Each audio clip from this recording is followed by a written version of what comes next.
संजय गावा जी, हमारे Asian event news channel में आपका स्वागत है।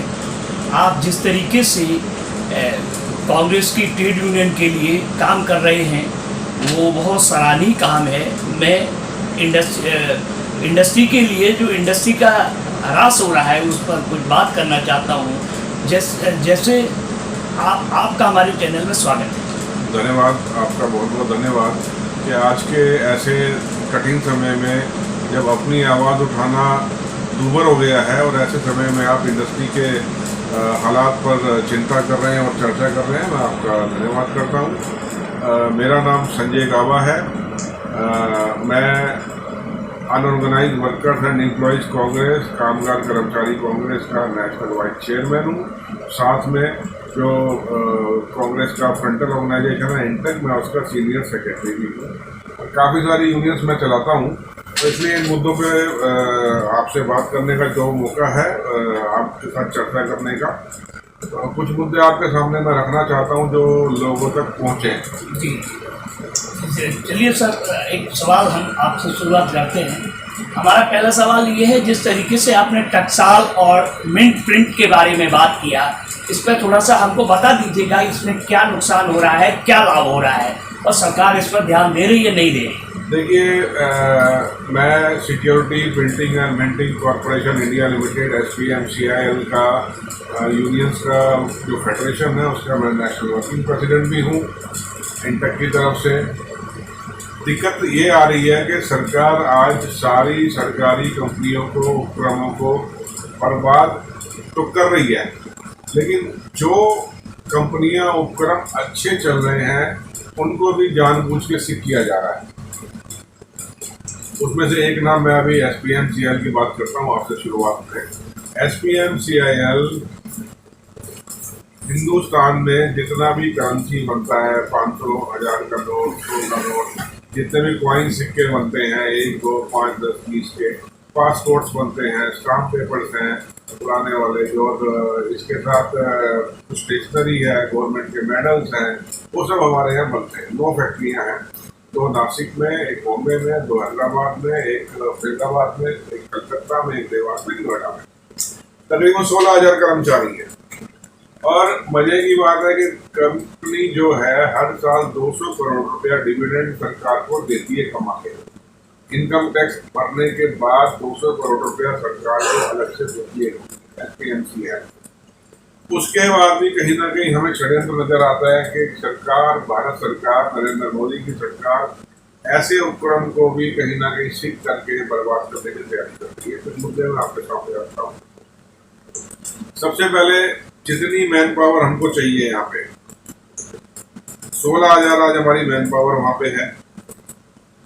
जितना स्टैंडर्ड हमको चाहिए तो कोई रिक्रूटमेंट नहीं है। जितना कर्मचारी अगर रिटायर हो रहा है उसकी जगह कोई नया कर्मचारी ये लोग हमको नहीं देंगे। जबकि मैंने आपको बताया कि 200 करोड़ रुपया डिविडेंड हम सरकार को दे रहे हैं बैठे बैठाए हर साल। इनकम टैक्स अलग देते हैं 16,000 कर्मचारियों की तनख्वाह देने के बाद, प्रॉफिट कमाने के बाद। और RBI हमारा मेन, जो समझे आप, RBI हमको इंडेंस देता है, हम RBI को बना के नोट देते हैं, करेंसी देते हैं और सिक्का कॉइन देते हैं। कोविड इसके जब नोटबंदी हुई थी, नोटबंदी तो एक बड़ा गंदा फैसला था मोदी का। उस समय हमारी नासिक यूनिट और देवास यूनिट 24 घंटे हम लोगों ने काम किया कि इस समय देश संकट में है, नोट नहीं है, और अगर नोट जल्दी नहीं दिए गए, लोगों तक नहीं पहुंचे तो बर्बादी तो कर दी थी नरेंद्र मोदी ने और बढ़ेगी। दिन रात काम करके हमने नोट छापे, हमारे वर्करों ने 24 घंटे वहाँ पे काम किया, ओवर टाइम किया। उसके बाद हमारे वर्कर को क्या मिल रहा है? हमारे वर्कर को तो चिंता के अलावा कुछ नहीं मिल रहा कि हमारी इंडस्ट्री बर्बाद होने वाली। इंडियन हमें मिंट कैपेसिटी जो हमारी 9500 मिलियन की है मिंट सिक्का बनाने, RBI हमको खाली 1000 मिलियन सिक्का बनाने को देता है हर साल। अभी दे रहा है, इंडियन हम मांग के तके हैं कि आप इसकी कॉइन कैपेसिटी बढ़ाइए। कॉइन की जरूरत है देश में, ऐसा नहीं कि जरूरत नहीं है, जरूरत है, तब भी हमको कॉइन कैपेसिटी हमारी नहीं बढ़ाई जा रही। जो RBI का प्रोजेक्शन है वो 20,000 से 25,000 मिलियन पीस एक साल का प्रोजेक्शन है। उसके बाद हमें काम क्यों नहीं मिल रहा? और थोड़ा डिटेल में बताऊंगा मैं आपको। इसके साथ आप समझिए आज भाजपा सरकार को आए भी 9 साल हो गए। इतना मोटा पैसा हमारा कमा के देने के बाद हमें एक्सपेंशन के लिए या मॉडर्नाइजेशन के लिए हमें सरकार से कोई फंड नहीं मिलता। आपने फंड नहीं देना, कम से कम कुछ हमें ही अप्रूवल दे दो ताकि हम उसमें करें। मॉडर्नाइजेशन के बिना हम आगे कैसे बढ़ेंगे। नरेंद्र मोदी बात करते हैं कि भारत का बना हुआ माल बाहर जाना चाहिए। क्या स्लोगन देते हैं? Made in India, make in India. तो नरेंद्र मोदी जी, आपसे प्रश्न है मेरा as a trade union leader, as a congressman, Congress party का एक कार्यकर्ता की हैसियत से, भारत का एक नागरिक होने की हैसियत से, आपका made in India, make in India झूठा है। सर, इसके संदर्भ में ये तो बहुत डिटेल में सवाल है ना, बहुत डिटेल में आंसर है, लेकिन कुछ छोटे छोटे और सवाल हैं इसी से जुड़े हुए।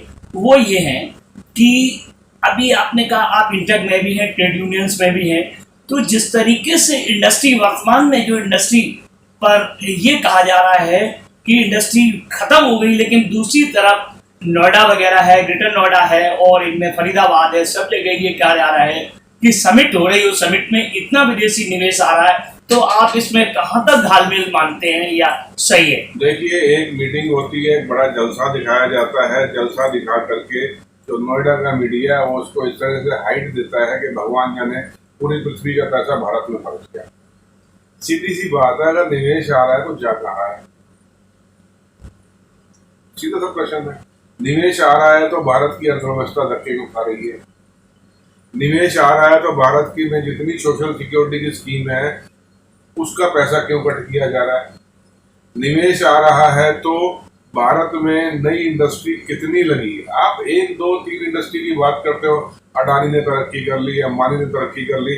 अरे भाई, अडानी को वर्ल्ड के नंबर 2 में तो आपने पहुंचा दिया, लेकिन अडानी भारत में इनकम टैक्स कितना दे रहा है? अडानी ने पिछले 9 साल में कितने लोगों को रोजगार दिया? अंबानी ने कितने लोगों को रोजगार दिया? वो कभी आंकड़ा आता है आपके सामने? आप इनको पैसा डे बाई डे कमाए जाके दिए जा रहे हो और अरबपति खरबपति आपने बना दिया इन लोगों को। अरबपति थे पहले, तो इंडस्ट्री ग्रोथ कहाँ है? सरकारी इंडस्ट्री का मैंने आपको बोला मार दी। जीएसटी के आने के बाद कम से कम लाखों कुटीर उद्योग मर गए।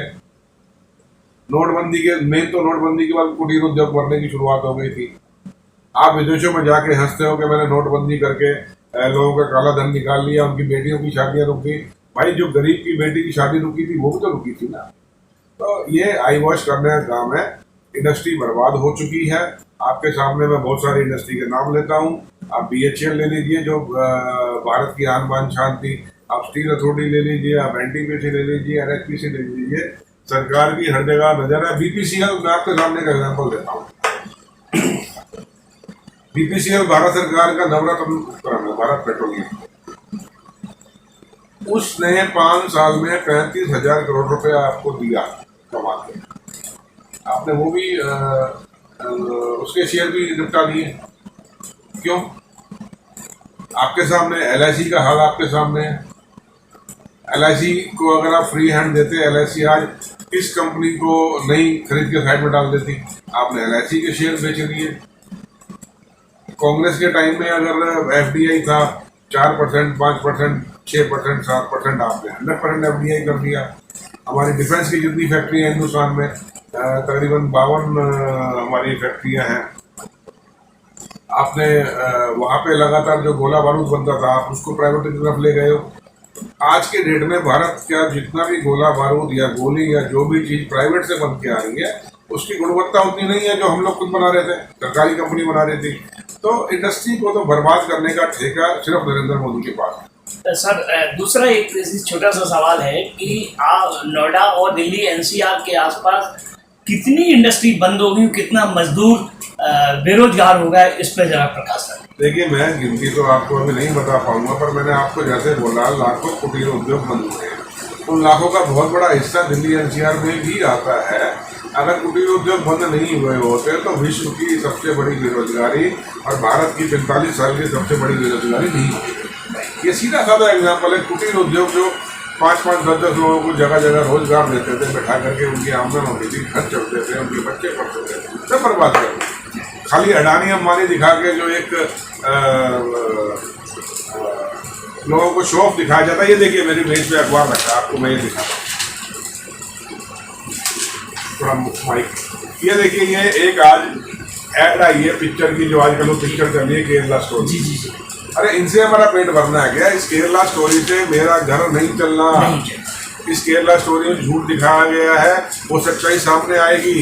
कल को गुजरात स्टोरी हमारा मौका लगा हम बनवाएंगे, पुलवामा स्टोरी हम बनवाएंगे। और मैं आपको एक बात मैं आपके चैनल में बोल के जा रहा हूँ कि नरेंद्र मोदी को आने वाले समय में ईडी के दफ्तर के बाहर बैठा दिखाएंगे, आप देखना कितनी बातें निकल के आएंगी। Thank you sir, thank you.